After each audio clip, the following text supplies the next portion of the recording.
Bonjour à toutes et à tous. Mon nom est David Lacomblède. Je préside un think tank indépendant, la Villa Numéris, qui promeut un modèle européen du numérique affirmant la primauté de l'humain.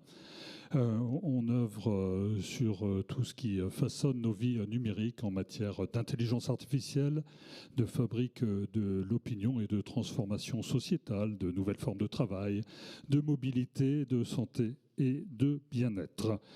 Bienvenue à nos grands témoins que je vais vous présenter et qui vont vous dessiner ce que veut dire s'informer et s'exprimer à l'ère du numérique, à la faveur d'un rapport que nous avons publié il y a quelques semaines de cela, visant à réaffirmer la liberté d'expression dans le cadre d'un groupe de travail présidé par Tema Saman, que vous avez vu en introduction de cet après-midi, et que je remercie chaleureusement d'avoir, pendant 2 ans, œuvré pour ce rapport avec de nombreux experts sectoriels, de personnalités représentant tout le spectre de ce qui fait l'expression dans un beau pays comme le nôtre. Merci également à François Lemery qui nous a aidés à préparer cette table ronde.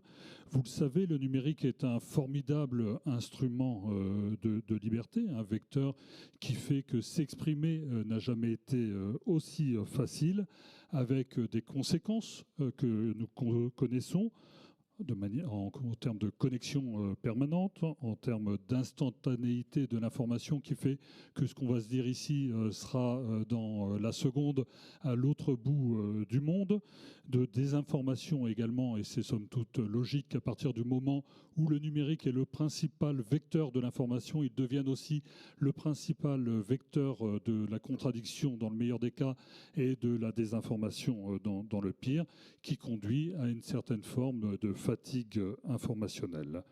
Les réseaux contribuent à transformer notre monde en cocotte minute, et nous allons y revenir, au risque même de faire vaciller les principes démocratiques, avec, s'agissant de la liberté d'expression, une acceptation qui n'est pas la même selon les pays et selon les continents. Vous le savez, nous sommes sur un continent où tout peut être pensé. Vous avez le droit vraiment de penser au fond de vous-même tout ce que vous voulez, mais vous n'avez pas le droit de tout dire. Contrairement aux États-Unis, où c'est même au fronton de leur constitution, tout peut être dit, et ça nourrit d'ailleurs cet éloignement de 2 continents, avec un océan Atlantique, dont on a l'impression qu'il se transforme en abîme entre nos 2 pays. Avec nos intervenants, nous avons pour ambition de comprendre ce qui ressemble parfois à un chaos informationnel, mais aussi d'anticiper, de construire un monde dans lequel on peut encore se parler et s'écouter.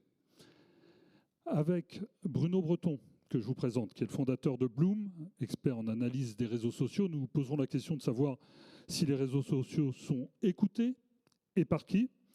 Avec Justine Atlan, qui est la directrice générale de l'association e-Enfance et du numéro national 3018 contre le harcèlement et les violences numériques. Nous poserons la question de savoir en qui on peut avoir confiance sur les réseaux sociaux.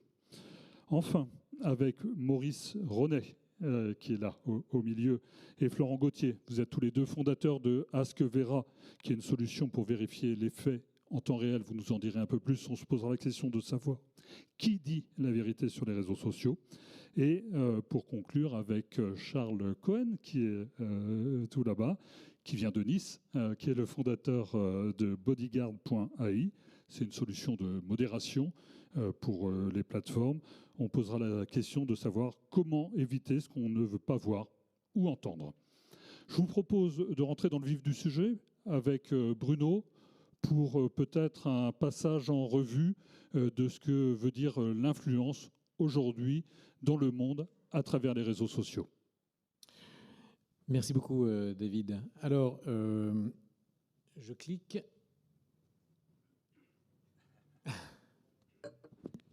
C'est toujours plus difficile à manier qu'une solution d'intelligence artificielle, il faut bien le reconnaître. Ça ne vient pas. Alors peut-être en prélude nous dire en 2 mots ce qu'est Bloom, qui est une société très présente et pas forcément très connue, puisque une de ses prérogatives est d'agir discrètement. On a habilité secret défense, oui. Donc on traite à peu près 100 milliards de données par an dans les réseaux sociaux.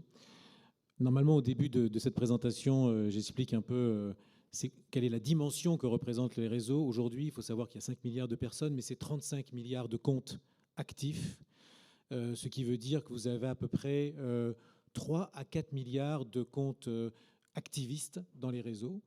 Et il faut tenir compte de cette échelle quand on parle des réseaux sociaux. Ça veut dire aussi à peu près 13 à 14 milliards d'heures de conversation par jour dans cet espace numérique. Cet espace est très puissant et avec l'arrivée de l'intelligence artificielle, il devient extrêmement puissant puisque l'association des deux génère des phénomènes d'influence de plus en plus importants avec, je dirais, des effets d'augmentation très très forts. Alors ça, c'est la fin de la slide. Donc, peut-être qu'on va remonter. Alors donc, ce qui est important de comprendre, c'est comment ça marche.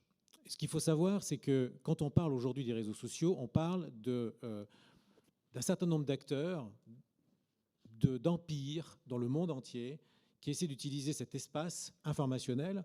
Là, vous reconnaissez l'un des patrons d'un certain empire qui utilise cet espace informationnel pour pouvoir devenir une puissance d'influence à la fois géopolitique et économique.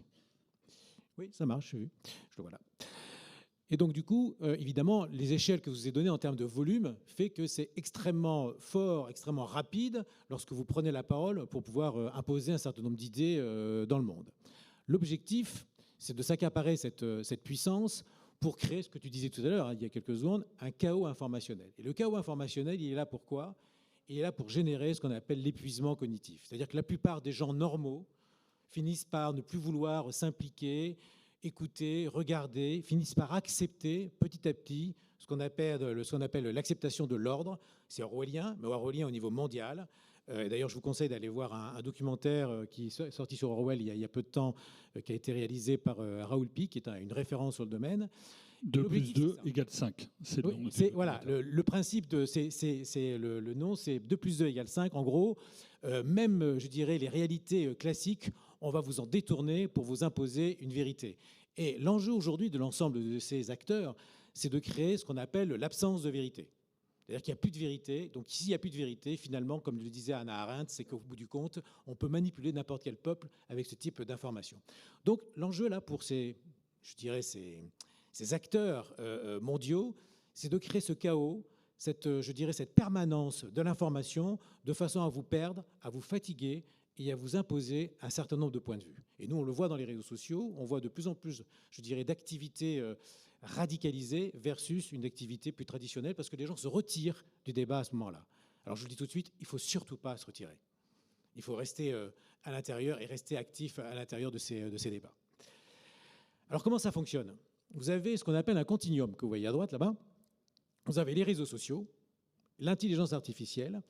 Et il y a une étude très intéressante qui est sortie il y a peu de temps, qui a été faite par Tali Sharon, qui a démontré que l'intelligence artificielle dans les réseaux sociaux génère beaucoup plus d'influence que l'être humain. Vous faites beaucoup plus confiance, vous là, qui êtes devant moi, vous faites plus confiance à une réponse d'une intelligence artificielle qu'à un être humain. Donc imaginez les conséquences que ça a. Elle va soit renforcer vos biais cognitifs, soit renforcer vos biais de confirmation, soit vous attirer vers d'autres types d'influence. Ça a en gros 2 à 4 fois plus influent qu'un être humain. Ensuite, après, évidemment, l'opinion se forge, l'opinion se construit. Il y a derrière, après, des clusters, des influenceurs qui vont générer d'autres types d'influences. Et il y a 2 types d'influences qui ont été développés, qui sont les 2 principaux aujourd'hui. Ce qu'on appelle les influenceurs, vous avez entendu parler de ces influenceurs, mais ces influenceurs, en général, ont un impact relativement modéré, puisqu'ils vont, je dirais, vous confronter ou vous apporter une information sur un sujet, vous sensibiliser, mais ils ne vont pas vous faire changer de comportement. Ce qui vous fait changer de comportement, c'est une étude qui a été faite par Damon Santora aux États-Unis à l'Université de Pennsylvanie il y a peu de temps, c'est ce qu'on appelle les clusters, c'est-à-dire les influences proches, les influences de vos proches, qui fait qu'au fur et à mesure, lorsque vos proches vous parlent d'un certain nombre de sujets, petit à petit, il va y avoir un effet de seuil qui va vous amener à, je dirais, évoluer dans votre raisonnement. Ça, ces clusters, ils sont très très importants. C'est ce qu'on appelle les influences périphériques et ils vont transformer, je dirais, les opinions. Donc vous avez ce système-là qui se forge comme ça, un continuum et qui génère des influences extrêmement puissantes dans les réseaux sociaux. Et au bout du compte, on va passer ce qu'on appelait avant de la communication et l'information, on est en train de passer à l'influence et le narratif. Et on est en train de passer à ce qu'on appelle une bulle d'influence. C'est-à-dire que si vous allez dans les réseaux sociaux, on a beaucoup parlé pendant un temps de la bulle de filtre, qui était finalement, vous avez des informations qui sont liées à votre historique. Maintenant, vous allez avoir des informations qui sont là pour vous influencer. Et donc, il faut que vous vérifiez ce soir chez vous, sur l'ensemble de vos comptes, si finalement vous êtes dans une bulle de filtre, c'est-à-dire est-ce que finalement vous avez une ligne éditoriale qui correspond à ce que vous souhaitez, ou si on cherche finalement à vous influencer, la bulle d'influence. Donc ça, c'est très important parce que si vous comprenez ça, vous comprenez tout ce qui se passe dans les réseaux. Et là, vous voyez ici un graphe de conversation mondiale. Et vous voyez que l'acteur le plus influent, l'autorité la plus influente de ce graphe, c'est l'agence artificielle de Twitter, de X, pardon, c'est Grok. Grok est l'acteur aujourd'hui et l'autorité la plus influente de l'écosystème du numérique dans un réseau social aujourd'hui. Alors ça peut être ChatGPT, ça peut être Perplexity, ça peut être Claude, mais aujourd'hui, la plupart des gens vont interroger une IA pour confirmer une information, checker une information, faire du fact-checking automatique. Alors la question, c'est est-ce qu'il vous dit la vérité ou pas ? Et donc, est-ce que finalement, il est proche de vous ou est-ce qu'il est loin de vous? Est-ce que finalement, c'est quelqu'un qui vous accompagne, qui fait partie du petit cluster à votre côté, ou est-ce que c'est une autorité lointaine? Justement, alors là, on n'a pas encore toutes les informations, on n'a pas encore toutes les études. Est-ce que quand il vous répond, il répond en fonction de votre historique, donc il va répondre dans le sens que vous souhaitez, ou est-ce qu'il répond en fonction d'un contexte?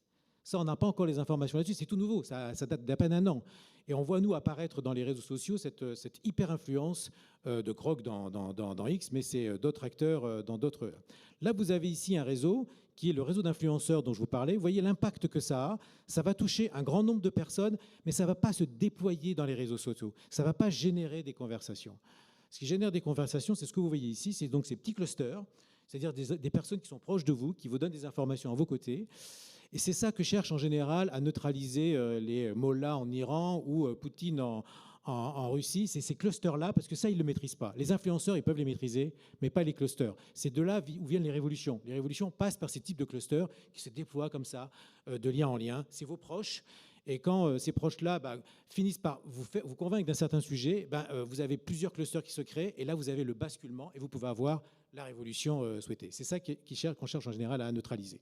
Alors, qu'est-ce qu'on fait par rapport à ça lorsqu'on est une démocratie?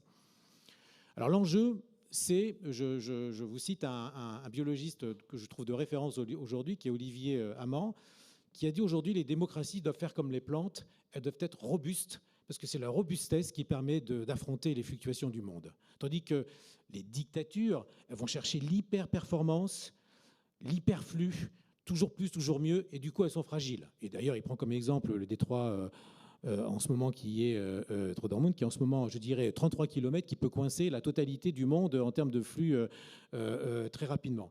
La robustesse, c'est le choix des démocraties. C'est de cette manière qu'on va pouvoir affronter l'ensemble des crises qu'on veut nous mettre en face. Pourquoi?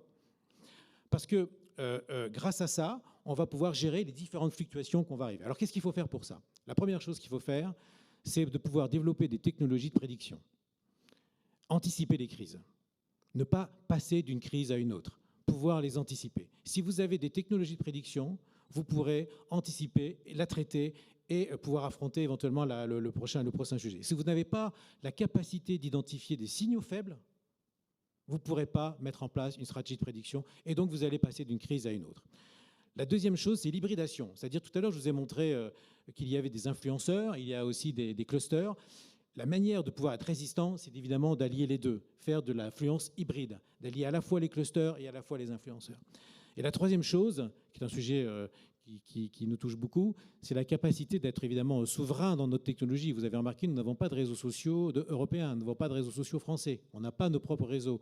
Et la plupart du temps, on est dépendant de technologies étrangères. Donc si on veut résister par rapport aux fluctuations du monde, il va falloir qu'on acquiert notre indépendance. Et là, pour le coup, c'est pas gagné. Là, vous avez ici des signaux faibles qu'on voyait juste avant le conflit iranien, israélien et américain. À peu près à partir du 12 février, on a commencé à avoir un certain nombre d'opérations qui s'organisaient pour pouvoir qui donnaient des informations clés sur ce qui pouvait se passer à la fin du mois de février. Vous avez deux types d'informations, des informations comme ça croissantes ou des informations en vague comme ça, parce que les militaires, lorsqu'ils commencent à se mobiliser dans les réseaux sociaux pour un certain nombre d'actions, ils vont se mobiliser à un certain moment et après arrêter, pour ne pas se faire repérer. Et typiquement, la vague que vous voyez là est une vague caractéristique, c'est un pattern de mobilisation, etc. Donc ça, c'est des signaux faibles qu'il faut pouvoir identifier. Pareil ici, vous avez des signaux faibles qu'on appelle OSINT, c'est-à-dire ce qu'on appelle l'open source intelligence, c'est-à-dire des informations qui viennent du terrain, qu'on récupère dans les réseaux sociaux pour voir un peu ce qui se passe. Et là, vous voyez, sur les tarmacs en Israël, vous voyez des avions américains qui s'appellent les F-22, qui sont pilotés que par des Américains. Lorsqu'on voit ce type de signal, on sait très bien qu'il va se passer quelque chose, puisque ce n'est pas piloté par des Israéliens. Vous avez aussi un certain nombre d'interlocuteurs qui révèlent des informations qui viennent des agences de renseignement. Vous avez aussi des paris en ligne très très puissants dans les réseaux sociaux qui ont beaucoup de moyens pour pouvoir avoir des informations. Et en l'occurrence, celui-ci avait parié que le 28 février, il y aurait une attaque de la part des Israéliens et des Américains. Bon, ils ne sont pas toujours aussi précis, mais ils arrivent à donner ce genre d'informations. Et puis, dernier point qui est important, qu'on arrive aussi à identifier, c'est le brouillage GPS. Si vous avez dans votre région un surbrouillage GPS, c'est ce qui se passe ici, vous avez des opérations militaires qui se mettent en place. Donc ces informations-là, c'est des signaux faibles qu'on récupère pour pouvoir anticiper un certain nombre de crises. Là, vous avez le type d'opération hybride dont je vous appelle en termes d'influence, c'est-à-dire vous alliez les réseaux d'influence via des influenceurs et via des clusters.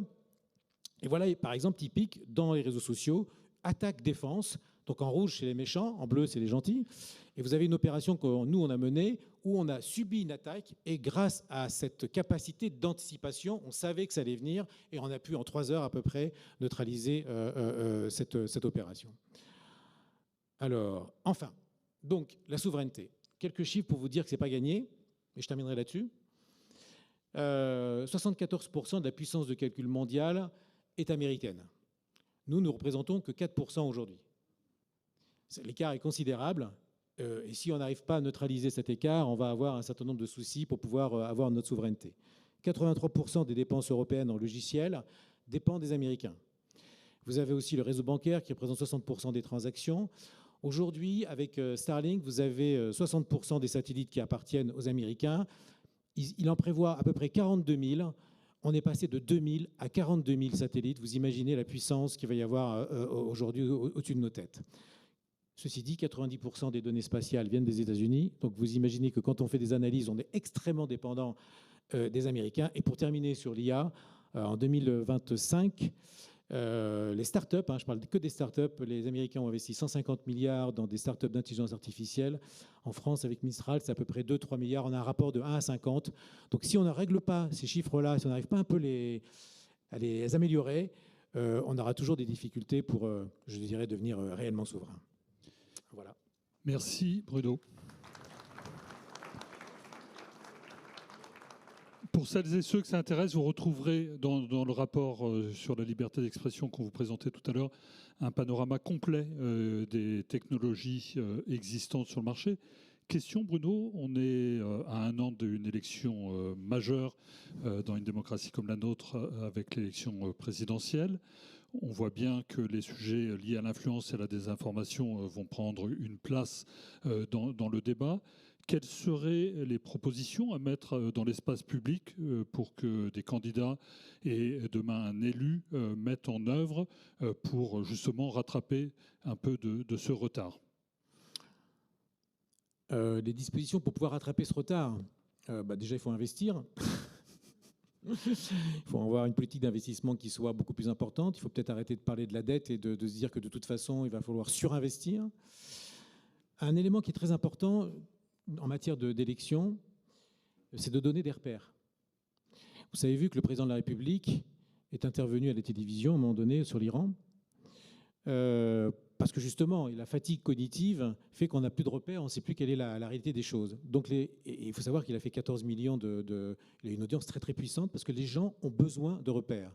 Donc les politiques, les futurs, doivent construire des repères. C'est absolument fondamental.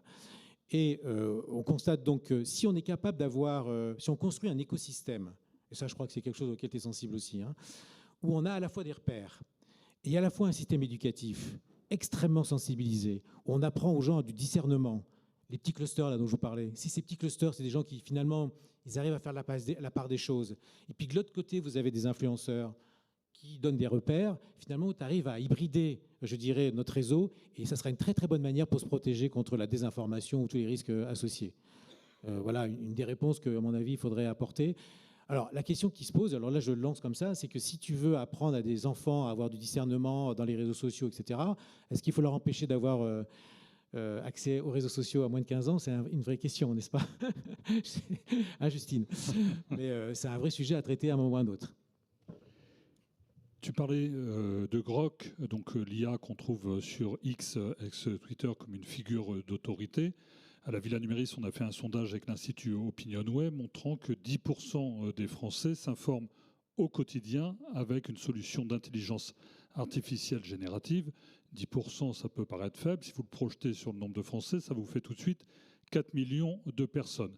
Là où c'est plus surprenant, c'est que ces personnes déclarent avoir plus confiance dans la solution qu'elles ont utilisée que dans les médias traditionnels. Alors il y a un petit effet qui fait que les premiers qui arrivent sur de telles solutions ont le sentiment d'être des pionniers et donc finissent par se convaincre que c'était bien là qu'il fallait être, et après le niveau devrait baisser. Ça s'est toujours constaté avec l'émission de nouvelles solutions techniques en matière de médias. Néanmoins, se pose la question de savoir en qui on peut avoir confiance. Chère Justine, je le disais tout à l'heure, tu es directrice de l'association e-Enfance et du numéro national 3018 contre le harcèlement et les violences numériques. Tu as grandement contribué au rapport sur la liberté d'expression. Peut-être nous en dire un tout petit peu plus sur l'association et les missions qui sont celles de ton association, et peut-être après nous dire ce que sont les signaleurs de confiance tels qu'ils sont décrits d'ailleurs dans le rapport. Bonjour, bonjour à tous. Donc je suis Justine Atlan, je suis juriste de formation. Et je suis donc la directrice générale de l'association e-Enfance qui notamment opère le 3018 qui a été désigné numéro national pour toutes les questions de harcèlement et toutes les questions de violence numérique qui sont faites aux mineurs. Alors l'association e-Enfance est une association de protection de l'enfance sur Internet. Elle a été créée il y a 20 ans, donc en 2005, à une époque où le sujet était absolument pas traité. 2005, il faut se rappeler que c'était Internet que l'on consommait uniquement à travers un ordinateur. Il n'y avait absolument pas d'autre façon de se connecter. 2005, c'était l'époque des skyblogs, pour certains qui peut-être s'en souviennent. La France était vraiment le leader des blogs. On était extrêmement consommateurs de ce type de contenu qu'on pouvait nourrir avec ses passions et éventuellement partager. Et puis 2005, c'était aussi l'époque de MSN, qui était une messagerie privée qui appartenait à Microsoft et par lequel d'ailleurs beaucoup de gens ont créé leur première adresse email, qui était @hotmail. Voilà, donc c'est cet environnement-là dans lequel e-Enfance s'est créé. Pourquoi ? Parce que déjà à cette époque-là, on constatait que sur Internet, les contenus à caractère pornographique étaient extrêmement présents. C'était déjà d'ailleurs à l'époque, la majorité des contenus étaient essentiellement pornographiques sur Internet en général dans le monde entier, et qu'il n'y avait absolument aucun moyen finalement de permettre d'identifier qui était mineur et majeur, et donc de pouvoir appliquer la loi tout simplement, qui fait que les mineurs ne sont pas censés être exposés à ce type de contenu, et donc de les éviter d'y être confrontés. Et ce qu'on constatait, ce qui malheureusement est encore le cas aujourd'hui, c'est que les mineurs avaient un accès absolument total et libre à ces contenus, puisqu'il n'y avait pas de filtre. Voilà un peu comment on s'est créé. Et en même temps, on s'est créé tout de suite dans l'idée qu'il fallait travailler avec ces acteurs du numérique. À l'époque, c'était plutôt des fournisseurs d'accès à Internet, pour comprendre un peu comment on pouvait ensemble intégrer ce qu'on appelle du safety by design, c'est-à-dire concevoir ces produits avec l'idée qu'il fallait d'emblée intégrer le fait que les utilisateurs, les usagers pouvaient être aussi mineurs, alors peut-être pas des enfants mais des adolescents, et qu'il donc fallait prévoir dès lors qu'on crée une nouvelle fonctionnalité, un nouveau produit, comment est-ce qu'on allait finalement pouvoir faire appliquer la loi en ligne comme elle s'applique hors ligne. Donc voilà, donc on est en 2026, ça fait 20 ans qu'on existe, on a vu naître par conséquent le réseau social, c'est-à-dire Facebook, et en même temps le smartphone, c'est-à-dire l'iPhone. Et il faut voir qu'à ce moment-là, cette naissance quasiment concomitante du réseau social avec sa force de viralité qui est vraiment qui est le plus important, et de mise en relation, mais surtout de viralité, et l'iPhone, qui est cet objet nomade qui maintenant est totalement banalisé, est intégré, mais du smartphone, a été finalement une rencontre assez percutante, assez extraordinaire à plein d'égards, mais aussi fulgurante en termes d'usage permanente, quotidienne, dans la poche, sous l'oreiller, et pour une quantité de la population que sont les adolescents, qui sont une population qui recherche en permanence à être toujours ensemble, à pouvoir être en communication permanente nuit et jour, à pouvoir s'échanger des contenus, pour qui à cet âge-là, le regard des autres copains, copines, d'adolescents est beaucoup plus important que celui de ses parents, ce qui est très différent de l'enfance. Et donc évidemment, le réseau social est absolument le rêve des adolescents, c'est-à-dire cette faculté à être toujours en relation en permanence. Malheureusement, ce qu'on a constaté, c'est qu'évidemment, des violences qui existaient déjà, Internet, pour beaucoup de choses, ne les a pas forcément inventées, mais a reproduit notamment les mécanismes de harcèlement scolaire que vous avez sans doute tous vécu, été témoins ou peut-être été acteurs, parce que ça peut nous arriver aussi. Le harcèlement de la cour de récréation, elle s'est prolongée de façon fulgurante sur les réseaux sociaux. Et c'est d'ailleurs pour ça que la loi, au bout de quelques temps, a reconnu que le harcèlement était, était aggravant par rapport au harcèlement scolaire. Et donc, on est devenu à ce moment-là un acteur très présent sur cette thématique du cyberharcèlement et du harcèlement, et ce qui a fait qu'aujourd'hui, on est missionné pour opérer ce numéro 3018. Alors, le numéro 3018 est un signaleur de confiance, pour aller à la deuxième question. Alors, qu'est-ce que c'est qu'un signaleur de confiance ? Alors, un signaleur de confiance, effectivement, ça a été créé par ce qu'on appelle le DSA, qui est le Digital Service Act, qui est donc cette nouvelle régulation créée par la Commission européenne pour avoir une vision européenne, finalement, de qu'est-ce que doit être un réseau social, quelles sont, et d'autres utilisations, mais on va se concentrer sur les réseaux sociaux parce que c'est ce qui incarne le mieux. Quelles sont les responsabilités finalement de ces entreprises, ces réseaux sociaux, par rapport à un certain nombre de risques qu'ils peuvent générer en termes de fonctionnalités, d'utilisation et sur certaines populations. Le DSA prévoit effectivement que la société civile, c'est-à-dire les utilisateurs, doivent avoir des droits pour être capable aussi de remonter un certain nombre de risques qui peuvent être issus de ces usages des réseaux sociaux. Et donc le DSA prévoit évidemment des sanctions très fortes pour les plateformes qui ne respectent pas leurs obligations, mais aussi cet outil nouveau qui s'appelle les signaleurs de confiance, qui doit être un outil disponible pour les utilisateurs, vous, moi, tout le monde, sur les réseaux sociaux, qui peut être victime ou témoin d'un certain nombre de comportements illégaux ou de contenus illégaux, et qui a besoin de les faire remonter très rapidement au réseau social pour que très rapidement leur diffusion, leur publication soit bloquée. Alors évidemment, il faut des conditions extrêmement rigoureuses pour pouvoir le faire. Et donc ces signaleurs de confiance ont cette capacité qui leur est donnée par la Commission européenne en termes de principe en tout cas, de pouvoir signaler en permanence, au quotidien, avec des voix prioritaires, évidemment, aux réseaux sociaux, qu'en ce moment, au moment où on parle, ils ont vu passer, leur a été signalé un contenu, un compte qui manifeste un comportement illégal et qu'il faut absolument qu'ils bloquent ou qu'ils suppriment. Alors, les signaleurs de confiance, ils sont désignés par des autorités nationales dans chaque pays, qui ont été désignées par la Commission européenne, qui sont des régulateurs nationaux, qui sont chargés d'appliquer cette nouvelle régulation des réseaux sociaux dans chaque pays. Et donc en France, c'est l'ARCOM, l'ancien CSA, qui s'est vu attribuer ces fonctions, et qui donc a ce pouvoir de désigner en France un certain nombre de signaleurs de confiance. Alors vous savez que le texte européen prévoit qu'il y ait peu de signaleurs de confiance, parce que si on les démultiplie, finalement, cet aspect prioritaire de signalement va disparaître. Donc il faut qu'il y en ait peu qui soient désignés dans chaque pays pour pouvoir vraiment concentrer cette faculté de signaler de façon prioritaire aux réseaux sociaux. Et donc il y a des signaleurs de confiance qui sont désignés, mais dans des sujets extrêmement différents. Nous, le 3018, on a un signaleur de confiance en matière de protection des mineurs sur Internet. Donc, il faut que les contenus ou les comptes qu'on signale soient préjudiciables à un mineur d'une façon ou d'une autre.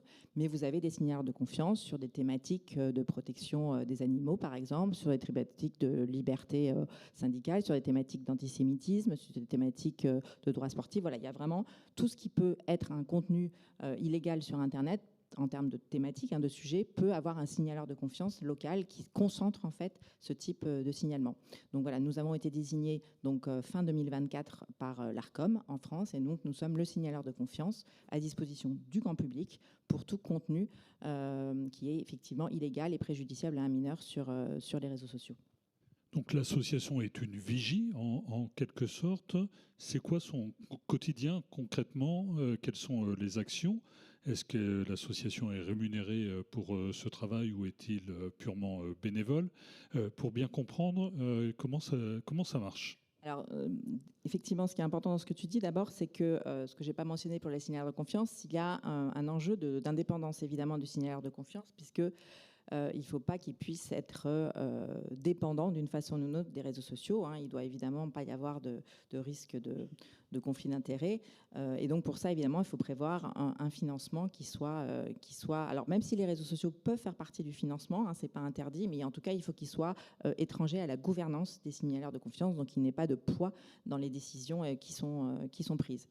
Alors l'association e-enfance, elle n'opère pas que le 30-18, on fait évidemment un travail de prévention parce que comme l'a dit Bruno Breton, évidemment l'enjeu principal il est de faire de l'éducation auprès bien sûr des enfants mais aussi des adultes qui sont chargés des enfants dans la société. Donc il y a évidemment les parents dans la sphère privée, mais il y a aussi tous les professionnels à qui les parents confient l'enfant à des moments différents de la journée, que ce soit évidemment l'école qui est l'endroit obligatoire dans lequel vont les enfants et les adolescents, mais aussi d'autres professionnels qui à certains moments sont en charge des enfants, que ce soit dans des clubs sportifs, que ce soit des médecins, que ce soit effectivement des animateurs, enfin voilà tous ces relais finalement qui doivent aussi être formés. Donc on fait une action de prévention et de formation toute l'année dans toute la France auprès d'enfants et d'adolescents directement avec un agrément de l'éducation nationale qu'on a et on rencontre 200 000 enfants par an chaque année, donc ça fait près de 2 millions d'enfants qu'on a rencontrés depuis qu'on fait ça. Et puis on forme évidemment des professionnels et des parents qui ont besoin de savoir aujourd'hui quand on s'adresse à un enfant quel est son usage numérique, qu'est-ce qu'il a dans la poche, qu'est-ce qu'il voit,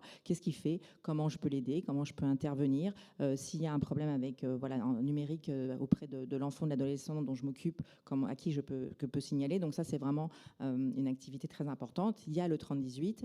Il y a évidemment aussi toute une action de plaidoyer qu'on fait parce qu'il faut être capable d'affranchir aussi les pouvoirs publics et de former aussi le pouvoir public sur les difficultés qui sont rencontrées, la régulation qu'on peut changer.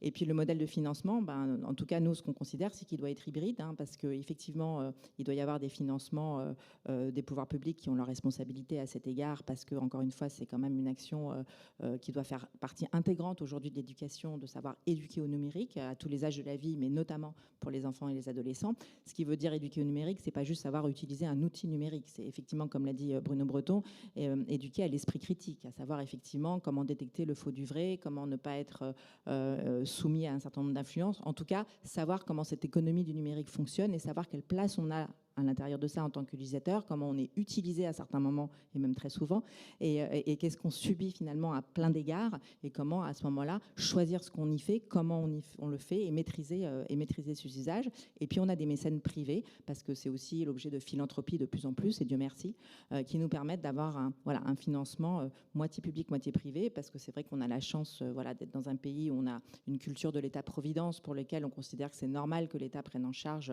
un intérêt général qui paraît assez partagé par tous, par un consensus qui est acté, mais ce n'est pas forcément le cas dans tous les pays et on ne sait pas comment ça peut évoluer. Donc on a besoin d'avoir ces deux jambes, je dirais, du privé et du public, ce qui nous permet aussi parfois de jouer des deux et de garantir l'indépendance. Mais tout ça pour dire qu'on n'a absolument pas de bénévoles à l'association e-enfance, ce ne sont que des salariés. On a près de 70 salariés qui travaillent nuit et jour parce que le numéro il est ouvert 7 jours sur 7 et qui répondent tous les jours aux adolescents et aux parents qui nous font part des difficultés et qui ensuite font les signalements aux réseaux sociaux.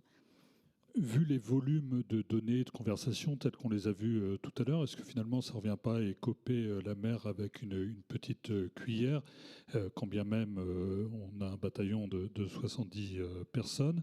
Et deuxième question, quelle est la chaîne d'alerte, puisque c'est le juge judiciaire qui est le premier et le garant de la liberté d'expression? Est-ce qu'il y a des procédures d'alerte et est-ce que vous contribuez aussi à la formation de nos magistrats? Alors effectivement, évidemment qu'on ne va pas tout seul régler le problème et ce n'est pas du tout le sujet. On a une difficulté vis-à-vis du numérique, c'est cette massification de contenu, c'est cette viralité exponentielle, et évidemment que le recours au juge, on le voit bien, n'est pas possible factuellement. C'est-à-dire que bien sûr qu'on peut le faire, hein, évidemment. D'ailleurs, on pousse beaucoup les utilisateurs à porter plainte, mais d'abord porter plainte, c'est pas ça qui va faire cesser le phénomène en ligne qui est en train de se passer de nuisance qu'on subit. Hein. Porter plainte, c'est long. Il y a des enquêtes qui sont ouvertes et on va plutôt y trouver une reconnaissance de soi comme victime, une sanction à cet égard de l'auteur. Mais c'est vrai que ça peut être extrêmement long et que quand on est victime de phénomènes en ligne, notamment par exemple de cyberharcèlement, c'est pas du tout déposer plainte qui va faire cesser le cyberharcèlement. Donc c'est en ça que le signalement direct aux plateformes en leur disant, ben voilà, en ce moment, il y a une victime qui est victime effectivement de contenus illégaux qui sont répétés, qui sont mal intentionnés, donc qui sont caractéristiques de cyberharcèlement. Est-ce que vous pouvez à tout le moins les bloquer, à défaut de les supprimer, c'est-à-dire empêcher pendant un certain temps qu'ils soient diffusés et de façon urgente? Ça permet de pouvoir en tout cas garder le temps de... Mais effectivement, ce n'est pas satisfaisant non plus, parce que ça veut dire que dans un état de droit qui est le nôtre et de respect des libertés fondamentales et la liberté d'expression, on pourrait être tenté effectivement d'abuser peut-être de ce pouvoir de signalement et de faire censurer, puisque c'est le péril, effectivement, un certain nombre de contenus. Alors, sur notre thématique à nous de mineurs, il faut reconnaître qu'on n'a pas ces enjeux de censure, on n'a jamais eu ces enjeux de censure, et que protéger un mineur de contenu qui subit, que ce soit d'autres mineurs ou d'adultes, n'a jamais été une question de censure. Donc, on est assez à l'abri de ça. Mais c'est vrai que sur d'autres thématiques, évidemment, qui concernent les adultes entre eux, il y a toujours ce risque. C'est pour ça qu'il faut impérativement garder le juge comme recours, évidemment, de protection de la liberté d'expression, qui, encore une fois, est une liberté fondamentale, et de respect, évidemment, des exceptions qui existent dans notre pays, puisque c'est la différence entre les États-Unis, notamment, et la France, que notre liberté d'expression en France n'est pas totale et absolue, et qu'elle a des restrictions qui sont encadrées par la loi, notamment par exemple la protection des mineurs, qui permettent d'avoir des restrictions d'un certain nombre de ce qu'on pourrait appeler de liberté, mais au regard du péril sur les mineurs qui sont restreints. Donc effectivement, il y a une chaîne, comme tu le dis, de responsabilité, une immédiateté pour des contenus qui sont ce qu'on dit manifestement illicites, c'est-à-dire qui sont caractérisés sans grand débat et que nous, on peut signaler directement. En revanche, entre ça et le juge final, il y a un endroit où on se dit qu'il manque quelque chose. Et ça a été l'objet effectivement de nos travaux, de se dire que peut-être qu'on pourrait finalement créer un espèce de conglomérat de professionnels de la justice évidemment, qui connaissent parfaitement le droit, son cadre, ses limites, de professionnels aussi chercheurs, universitaires, scientifiques, journalistes, qui soient chacun des professionnels formés avec une expérience très forte, qui puissent se retrouver dans une forme de comité consultatif en fait, sur lesquels quand les plateformes doivent intervenir parce qu'elles ont été fortement sollicitées, mais ont besoin d'un avis parce que ça leur donnerait un pouvoir très fort et très isolé de pouvoir décider par elles-mêmes de bloquer ou de supprimer des contenus, elles pourraient avoir recours à ce comité consultatif de professionnels qui soit totalement bénévole, effectivement,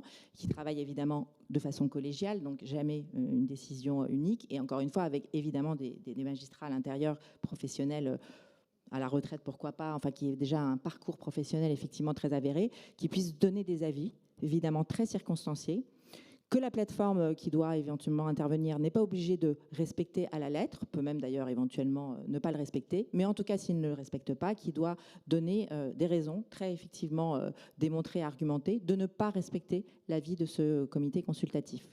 Et voilà, et on s'est dit qu'à cet endroit-là, ça pouvait faire cette espèce de combler ce manque entre un signal de confiance, le magistrat quand il est saisi, et ce comité consultatif. Effectivement, c'est une des propositions fortes du rapport sur la liberté d'expression. Merci beaucoup, Justine. J'aimerais me tourner vers Maurice René et Florian. Alors, ça va être difficile de se tourner vers les deux en même temps.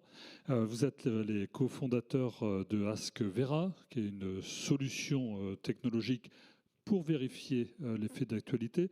Le plus simple, c'est peut-être que vous nous en disiez un peu plus, puisque vous alliez l'expertise humaine à une solution d'intelligence artificielle.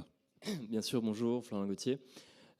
Avant de parler de Vera et de la réponse technologique qu'on essaie d'apporter à la désinformation, j'ai une question pour vous.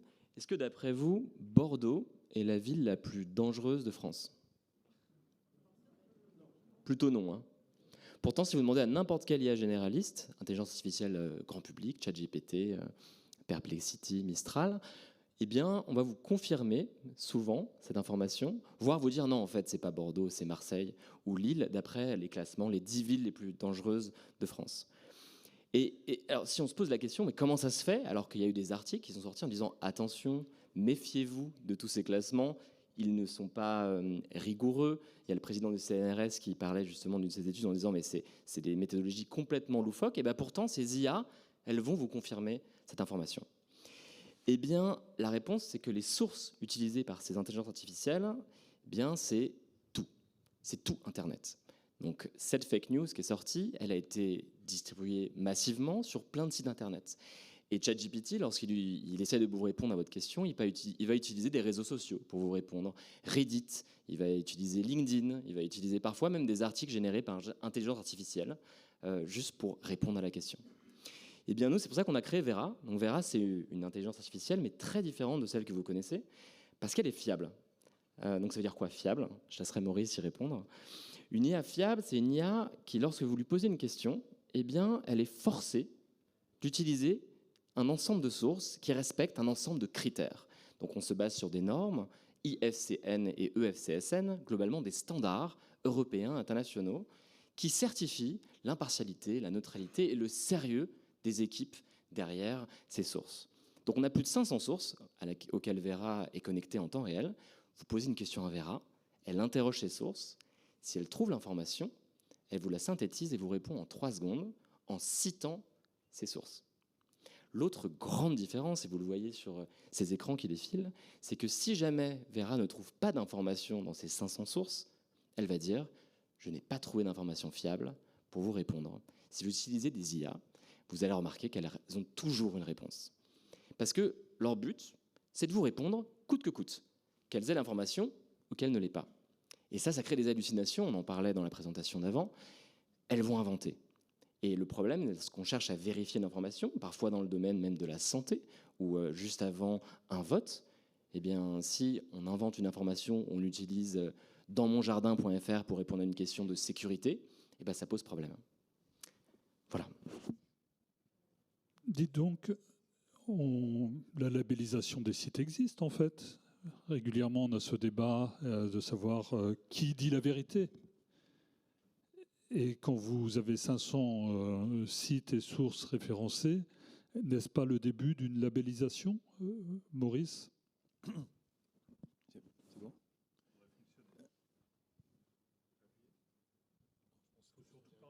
Oui.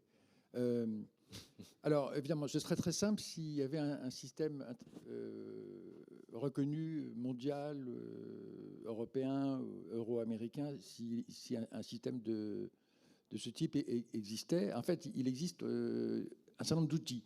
Alors, le premier, c'est...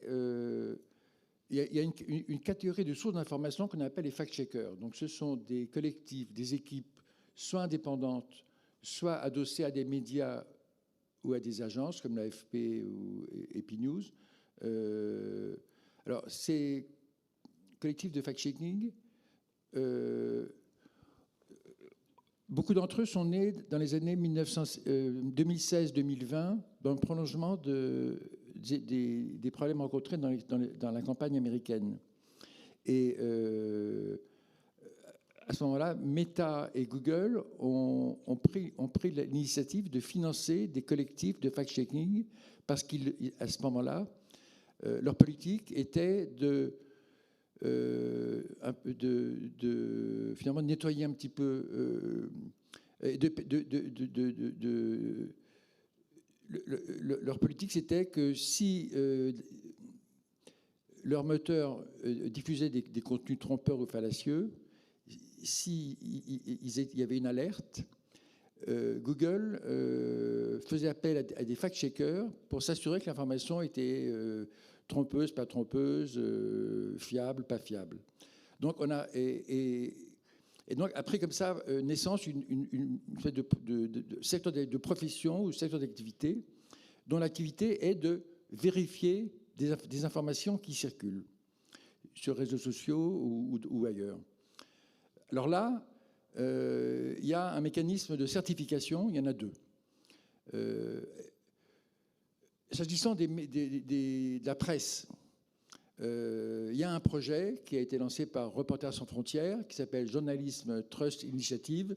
C'est d'ailleurs à celui-ci que faisait plus ou moins référence le président Macron quand il a évoqué l'hypothèse ou le spectre de la labellisation. Là, en fait, c'est un mécanisme de certification qui repose sur des critères objectifs et qui essaye de cerner dans quelle mesure il y a des mécanismes, par exemple, de correction. On publie un article, on a commis une erreur, on le corrige. Donc, comme ça, ça liste toute une série de mécanismes qui garantissent non pas l'intégrité, mais qui garantissent déjà le professionnalisme. Il faut qu'il y ait des journalistes. Il faut qu'il y ait des... Voilà, donc, comme ça, c'est ce que ce type de certification garantissent.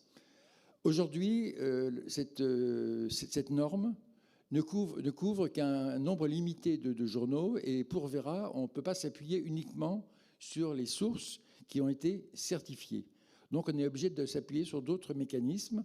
Par exemple, on met en avant, on privilégie parmi les sources les journaux, les médias, qui participent à des consortiums d'investigation. Ces consortiums qui sont à l'origine de ces grandes enquêtes sur les révélations sur les Panama Papers, toutes ces grandes enquêtes qui associent des journalistes ou qui associent des médias. Et donc, en fait, en combinant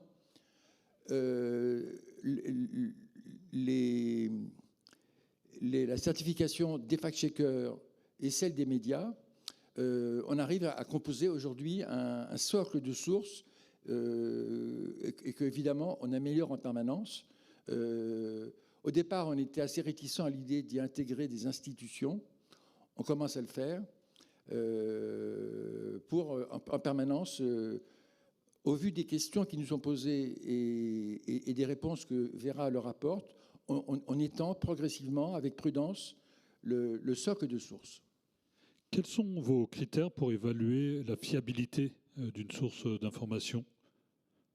Je crois que j'ai commencé à le faire. On essaie de pas nous... On ne veut pas devenir, nous, Vera, un organisme de labellisation. On ne veut pas être certificateur. Donc on s'appuie sur tous les outils qui permettent de garantir la fiabilité d'une source. On s'appuie aussi, par exemple, sur... moi, il se trouve que j'ai participé à la création de Courrier International. Courrier International, depuis 1992, traite la presse mondiale. Et donc a eu pendant ces dizaines d'années, eu l'occasion d'évaluer la fiabilité de certaines sources par rapport à d'autres dans un pays. Par exemple, si on veut intégrer aujourd'hui le Zimbabwe, on va s'appuyer sur les sources qui sont considérées comme fiables par Courrier International, du fait que voilà, ça fait 40 ans maintenant que 30 ans qu'ils exploitent et donc ils ont l'occasion d'évaluer pour un pays donné les sources qui existent. Donc en fait, il n'y a pas de solution magique. En fait, on est obligé de combiner une série d'outils. Ouais, il y a peut-être deux précisions que je vais amener. Donc, la première, déjà, c'est que cette liste de sources, donc, elle évolue, comme disait Maurice, mais elle est aussi accessible sur notre site. Donc, c'est askvera.org/source. Donc, toutes nos sources sont accessibles. On essaie d'avoir le maximum de sources. Vera ne va pas piocher une source, mais on regarde plusieurs avant de vous répondre et toujours essayer de citer deux sources différentes. Donc, pour des questions, par exemple, d'opinion, où il n'y a pas de fait qui dit oui ou non, eh bien, selon cette source, telle information, selon une autre source, telle information. Donc ça permet aussi aux personnes de réfléchir, de consulter des sources. Et d'ailleurs, comme nos sources sont au cœur des réponses, la vaste majorité des gens vont découvrir parfois des médias, des fact-checkers qui sont très talentueux, mais qui ne sont pas si connus que ça. L'autre précision que je voulais amener, c'est que par exemple, on a lancé Vera en Afrique francophone à l'occasion des élections présidentielles en Côte d'Ivoire, il n'y a pas si longtemps que ça. Et pour trouver des sources en Côte d'Ivoire, donc il y a ces labels dont on parle qui sont assez parfois succincts dans certains pays.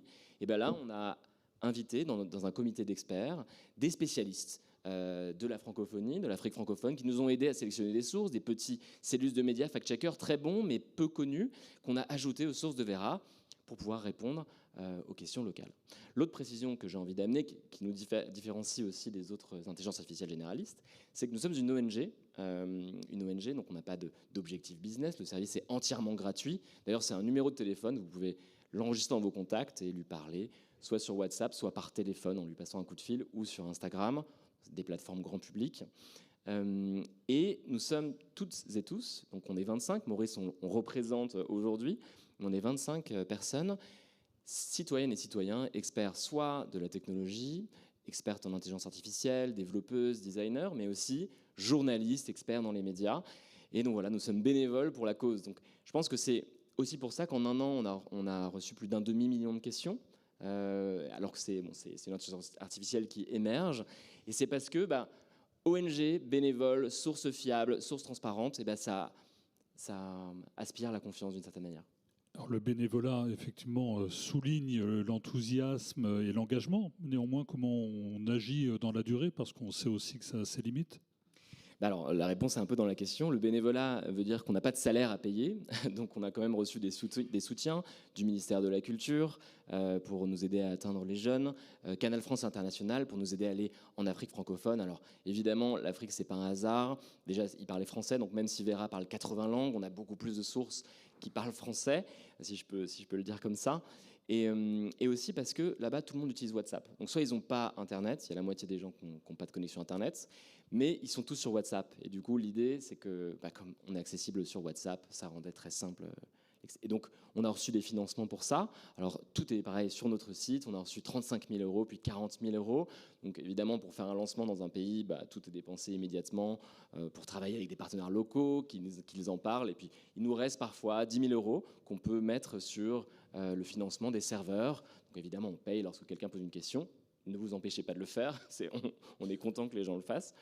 Mais voilà, ça nous permet de survivre et de pouvoir maintenir le service opérationnel. Et il n'y a pas eu de problème depuis 1 an et demi et il ne devrait pas y en avoir.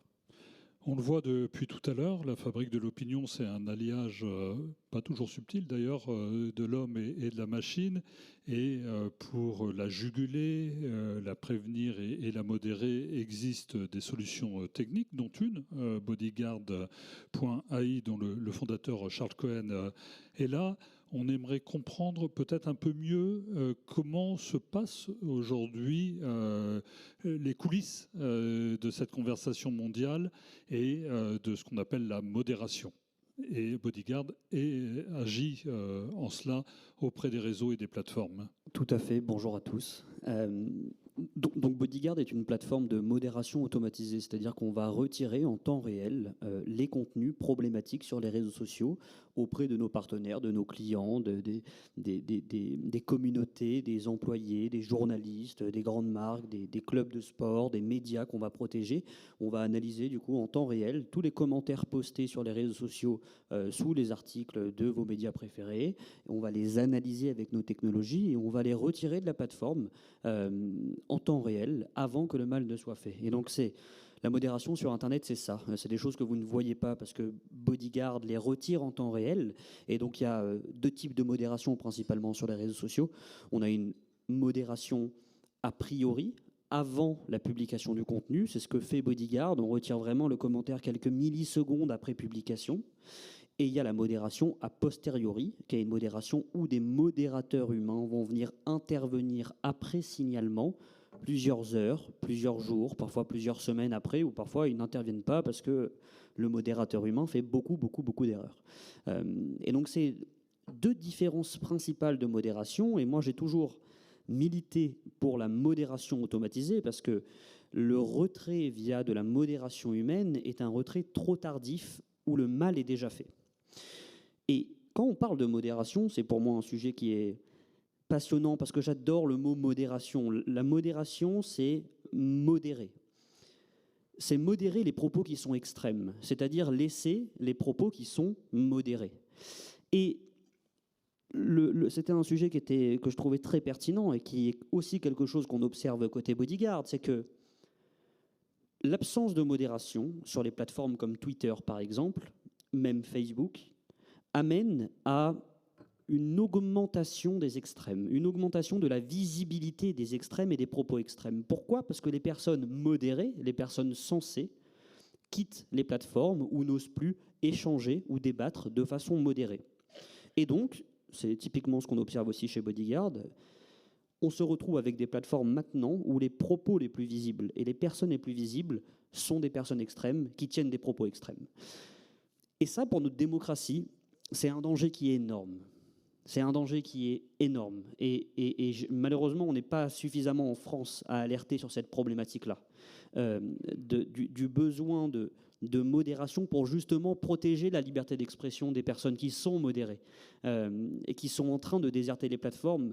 Et donc, on est en train de laisser des réseaux sociaux là où toutes les personnes s'informent. Parce qu'avant, c'était très simple de s'informer. On s'informait à la télé. La plupart des gens regardaient la télévision pour s'informer, ou les journaux qui étaient tenus par des médias avec une déontologie. Maintenant, c'est un changement radical qui s'opère depuis maintenant de nombreuses années. Les personnes n'utilisent plus que la télé pour s'informer, mais principalement les réseaux sociaux, qui sont remplis de fake news, qui sont remplis de propos extrêmes, de propos haineux. Et donc, finalement, on se forme une opinion politique, et on se forme une opinion sur énormément de sujets, principalement grâce à ce qu'on voit sur les réseaux sociaux. Et tout ça part d'une absence de modération. Et c'est pour ça que moi, je suis révolté par beaucoup de choses de ce qui se passe en Europe, parce qu'on ne voit pas le mur qui est en train d'arriver, et on est trop peu en France, et même au niveau européen, à pouvoir et à alerter à ces sujets-là. Il y a le DSA qui est arrivé, dont Justine parlait juste avant, mais malheureusement, l'application est tardive au niveau européen, et c'est un danger qui est extrême pour nos démocraties. Et peut-être avant de passer à la question d'après, je veux rappeler que la démocratie est par définition quelque chose de très fragile, et qu'on prend ça pour acquis, mais je suis assez jeune pour dire ça, mais je pense qu'on doit continuer à se battre pour ça et à la protéger. Je pense que c'est quelque chose d'essentiel. Et ça passe en fait par de la modération. Est-ce que la modération automatisée n'est pas néanmoins un frein à la liberté d'expression? Pour bien comprendre, un message posté sur un réseau social qui commence par « espèce de », il ne faut pas être grand clair pour deviner que ça va vite déraper. Néanmoins, sur la centaine de messages qui contenaient espèce de et qui auront peut-être été jetés à la poubelle automatiquement, il y en avait peut-être un d'un maraîcher nantais qui vantait son espèce de salade. Et il se retrouve incapable de promouvoir et de s'exprimer sur son métier. Est-ce qu'on n'est pas à la limite avec cette automatisation? Est-ce qu'il y a un recours humain en la matière qui, sans avoir à faire appel à un juge pour rétablir sa vérité? Et donc là, on arrive aux origines de la modération. Et c'est un très bon exemple. Je comptais utiliser un autre exemple, qui était l'exemple de « tu es bête » versus quelqu'un qui dirait « il y a une bête dans mon salon ou dans mon jardin ». Il y a plein d'autres exemples comme ça. Parce que la modération, en fait, a commencé... Alors, au tout début d'Internet, c'était uniquement de la modération humaine. Ensuite, on est allé vers de la modération par mots-clés. Donc, on regardait si dans le commentaire, il y avait certains mots. On a très vite compris, avec l'exemple que David vient d'utiliser, que c'était déjà très compliqué à gérer, parce que espèce de, ça peut être une espèce de fruit, ou ça peut être une espèce suivie d'une insulte. Tu es bête, c'est pas la même chose que j'ai une bête dans mon lit. C'est pas du tout la même chose. Et donc, on avait des technologies qui étaient incapables de comprendre la contextualité d'un message. Par contre, ça fait maintenant depuis, je dirais 2016, que des technologies sont apparues, qui sont des technologies contextuelles. Vous avez déjà entendu parler d'intelligence artificielle il y a déjà 10 ans de ça, c'était en 2016, et puis même les recherches ont commencé avant, qui étaient en fait les premières technologies de compréhension du contexte. Donc on est capable de comprendre si on dit espèce de suivi d'une insulte, ou alors si on parle d'une espèce de fruit ou de légumes. Et encore plus avec l'arrivée de l'intelligence artificielle telle qu'on la connaît tous et telle qu'elle a été démocratisée maintenant, il y a une contextualisation parfaite des propos qui peuvent être faits. Donc en fait, on n'a plus d'excuses technologiques pour ne pas modérer. Ça a été pendant très longtemps l'argument principal des plateformes, était de dire on n'a pas la technologie pour pouvoir modérer des milliards de contenus en temps réel. Je suis là pour dire qu'on est une boîte de 40 personnes et j'ai développé cette technologie seul dans ma chambre quand j'avais 20 ans. Je suis là pour dire que c'est faux. La technologie maintenant existe. Les seuls freins sont des freins lobbyistes et des freins politiques à la mise en place de cette application, mais c'est un danger qui est énorme pour l'Europe. Donc moi, je suis fier de témoigner de la possibilité technique de proposer une modération entièrement automatisée sans avoir recours à de l'humain. Il y a des cas extrêmement faibles où un faible pourcentage, on pourrait se dire qu'on a besoin d'humains pour trancher, mais on est capable d'apprendre à une IA à suivre la loi d'un pays. On est capable d'expliquer ce qui est illégal ou légal, et on est même capable, moi ce que je milite pour quelque chose de beaucoup plus fort que ça depuis des années, c'est de laisser le choix aux gens. laissons le choix aux gens de choisir ce qu'ils veulent voir, ce qu'ils veulent voir, ce qu'ils ne veulent pas voir, ce dont ils veulent être protégés ou pas protégés. C'est leur liberté de voir ou pas voir certains contenus. Et je suis encore là pour dire que technologiquement, on pourrait faire ça. C'est maintenant possible. Voilà. Vous le voyez, la France a des experts, des talents et des technologies. Vous avez la chance de les avoir devant vous. Si vous avez des questions à leur poser, c'est le moment. Leïla.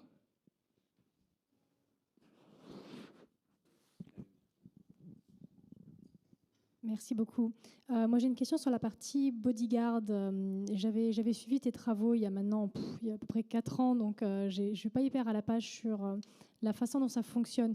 Mais parce que la dernière fois que j'avais regardé, c'est ça que j'avais trouvé très intéressant, c'était effectivement, on laisse le choix aux gens de voir ce qu'ils veulent voir. Ce qui, en fait, donne de la agency aux gens d'être en capacité de dire, moi, je vais être confronté à ça, moi, je ne veux pas l'être. Ce qui est aussi une manière de moins censurer, du coup.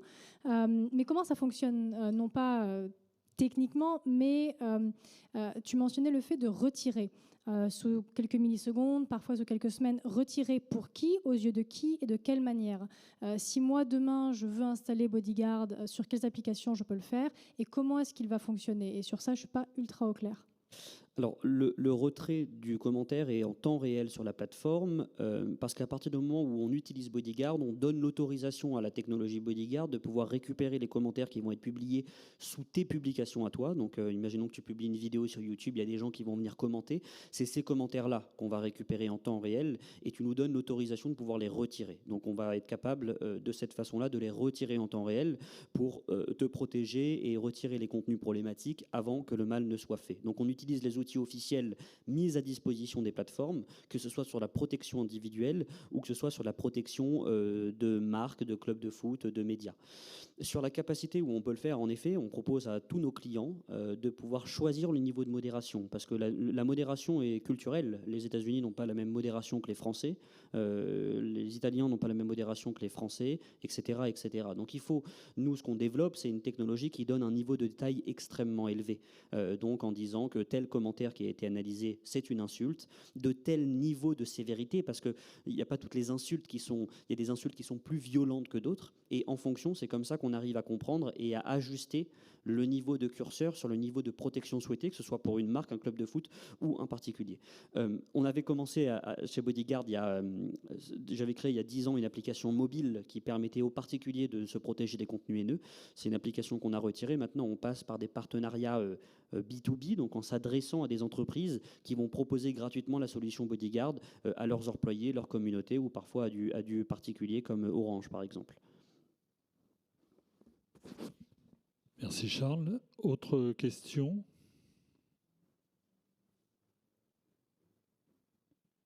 Allez-y.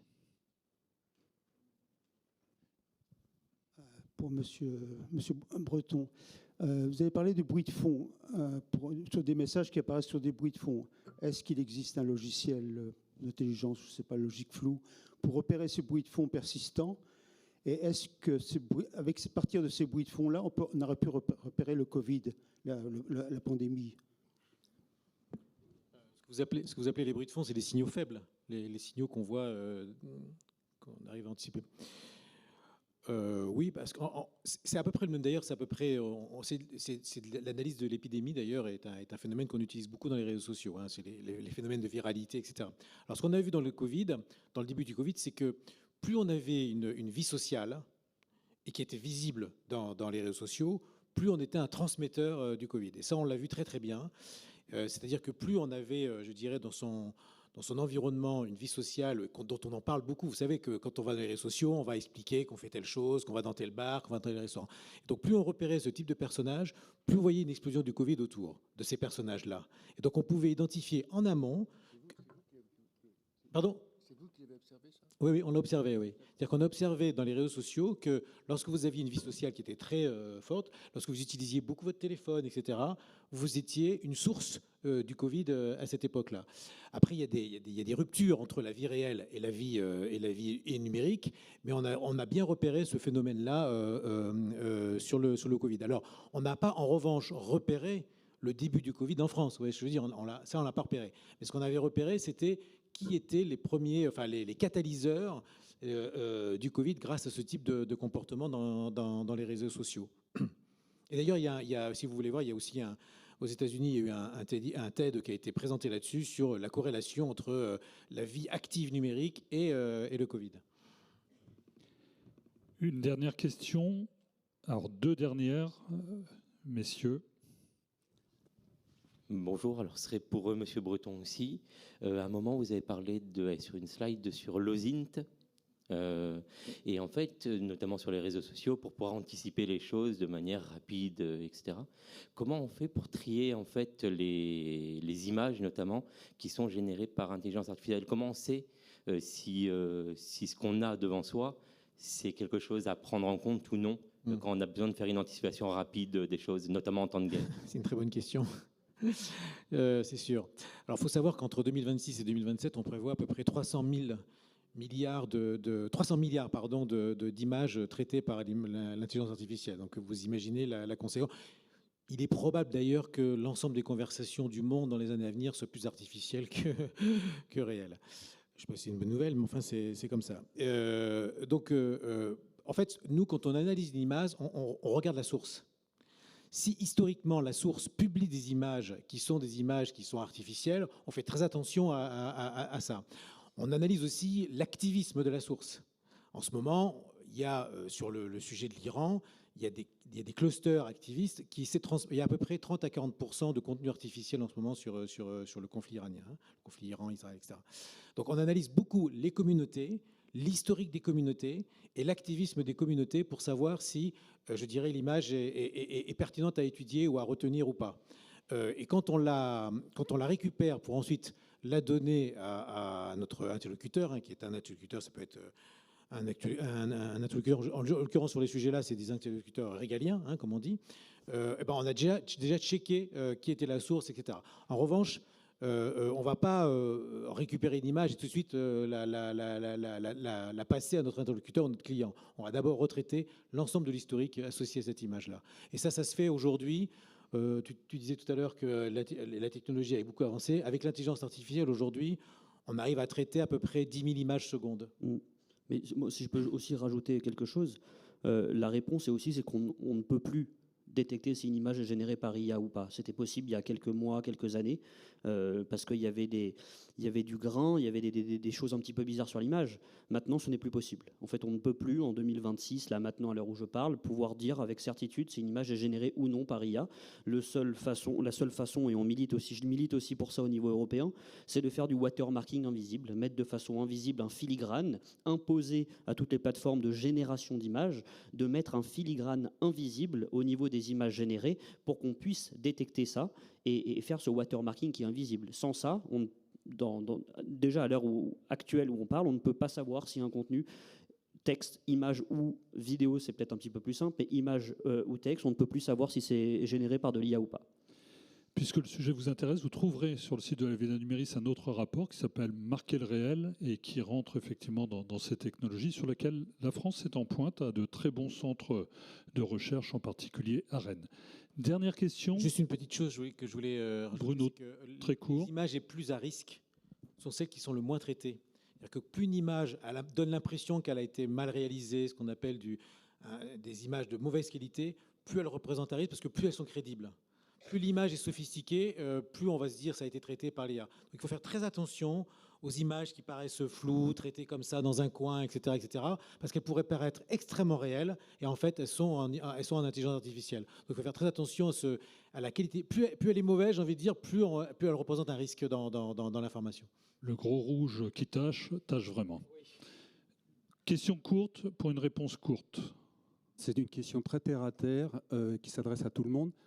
En vous écoutant, je me dis, mais qui finance? Qui finance vos activités? Des actionnaires? La vente de vos produits? L'État? Nous, on a des actionnaires. Alors nous, on a Swisscom, Dassault, on a des actionnaires institutionnels français. Et à vrai dire, on aimerait bien en avoir un peu plus, même beaucoup plus, pour pouvoir être beaucoup plus performant encore que ce qu'on est. Mais c'est des entreprises, c'est des actionnaires privés qui nous financent. On a aussi l'aide de la BPI. la Banque publique d'investissement, qui nous aide aussi en termes d'investissement. Mais aujourd'hui, en termes d'investissement, il y a un écart considérable entre ce que font les États-Unis et ce qu'on fait aujourd'hui en France. Je vous l'ai dit tout à l'heure, c'est de 1 à 100. Hein. Pour moi, c'est pareil. Actionnaire, et maintenant, Bodyguard est rentable grâce à nos centaines de clients qui payent tous les mois une licence Bodyguard pour la protection de leurs réseaux sociaux, de leurs plateformes, etc. Nous sommes dans la dernière minute de notre échange. J'ai une question pour chacun d'entre vous, avec une réponse courte. Nous sommes tous contributeurs à la liberté d'expression par la parole que nous pouvons porter dans l'espace numérique. Si vous aviez juste un conseil pour maintenir son hygiène numérique et contribuer à ce que cet espace reste un espace accueillant. Ne quittez pas les plateformes et prenez en compte l'impact que vous pouvez avoir sur ces plateformes-là. Le combat n'est pas perdu. Maurice ? Moi, je propose, au-delà de la solution d'hygiène individuelle, moi, je saisis toutes les occasions, comme cette tribune, pour mettre en avant la perspective de l'interdiction de la publicité ciblée qui est au cœur du modèle économique des plateformes et qui est le ressort de tous les phénomènes qu'on est en train de décrire, la désinformation, la polarisation. Voilà. Il y a deux manières d'y procéder, soit en interdisant, c'est une hypothèse qui a été envisagée il y a quelques années au moment où on élaborait le fameux DSA, et cette hypothèse a été immédiatement enterrée par les plateformes, l'industrie de la publicité et les médias. Il y a une autre piste proposée par le prix Nobel Paul Romer qui consiste à les taxer à un niveau tel qu'elles renoncent à proposer des services gratuits et qu'elles migrent progressivement vers des solutions payantes. Je crois qu'on a des sujets pour de prochains débats. Florian ? Vérifier les informations avant de les partager. Peu importe la plateforme, Facebook, Instagram, toutes les plateformes. Faites attention, c'est difficile de distinguer une image d'intelligence artificielle. Parfois, des informations sont tellement hallucinantes que on a envie d'y croire et pourtant, elles sont fausses. Donc, vérifiez vos informations avant de les partager. Bruno puis Justine. Alors déjà, diversifiez vos sources. Ça, c'est très important. Ne partagez pas automatiquement les informations. Checkez un peu ce que vous allez partager. Parce que l'un des plus grands drames en matière de viralité, c'est les partages automatiques. Et donc, vous participez beaucoup à la viralisation. Puis, il y a comme une information qu'il faut donner. C'est que tout ce qui est inauthentique, agressif, hostilité, violence dans les réseaux sociaux, c'est à peu près 3% des contenus. 97% ou 95% des contenus, ce n'est pas ça. Donc il faut savoir aussi que la plupart des conversations sont tout à fait normales et ce n'est pas tout ce qu'on raconte. Il faut essayer de défocuser, si je puis dire, les informations qui circulent dans les réseaux. Merci Bruno. Justine ? Alors moi, évidemment, je prêchais pour ma chapelle. C'est-à-dire qu'effectivement, si on veut que le numérique reste un espace de citoyenneté, de démocratie, il faut aussi évidemment que les droits de tous s'appliquent, et notamment ceux des mineurs. Et aujourd'hui, ils ne le sont évidemment pas, parce que tant qu'on n'est pas capable de différencier un mineur d'un majeur sur Internet, et donc de respecter les droits des enfants et des adolescents à être effectivement dans une capacité moins forte que des adultes, ne pas être exposés à des contenus qui leur sont interdits, de préserver aussi l'adolescence, qui est un âge de pulsion très forte, et donc il faut les préserver d'eux-mêmes et de ne pas leur donner dans les mains des Ferrari alors qu'ils n'ont même pas encore le permis de conduire. Voilà, tant qu'on n'est pas encore capable d'avoir cette offre-là et que les réseaux sociaux ne le font pas, mais ils ne sont pas les seuls évidemment, voilà, pour moi c'est absolument fondamental. Et je terminerai, parce que vous avez tous des enfants et des petits-enfants, pour évidemment vous marteler le 3018. Le 3018 est une application également que vous pouvez télécharger sur les téléphones, les tablettes de vos enfants et de vos petits-enfants. C'est gratuit et confidentiel, c'est ouvert 7 jours sur 7. Et s'ils ont un problème dans leurs usages numériques, et croyez-moi qu'ils en ont tous les jours, parce qu'on a 400 victimes adolescentes par jour qui nous appellent, parce qu'ils sont seuls sur Internet, victimes de problématiques de cyberharcèlement entre eux, de contenus à caractère sexuel qui sont diffusés, de fausses informations sur eux, d'injures, etc. Ils n'osent pas en parler à leurs parents parce qu'ils ont peur de se faire gronder, de se faire retirer leur smartphone, et puis de devoir révéler des problématiques de vie privée. Donc voilà, donnez-leur le 3018, téléchargez l'application 3018 si vous avez une chose à retenir, 3018. Merci. Même si tu le dis. Tu le disais, les conversations se passent bien dans 97% des cas. Ça vaut quand même le coup de tourner cette fois sa langue dans son application avant de poster des messages. Merci à chacune et chacun d'entre vous pour vos contributions et vos interventions.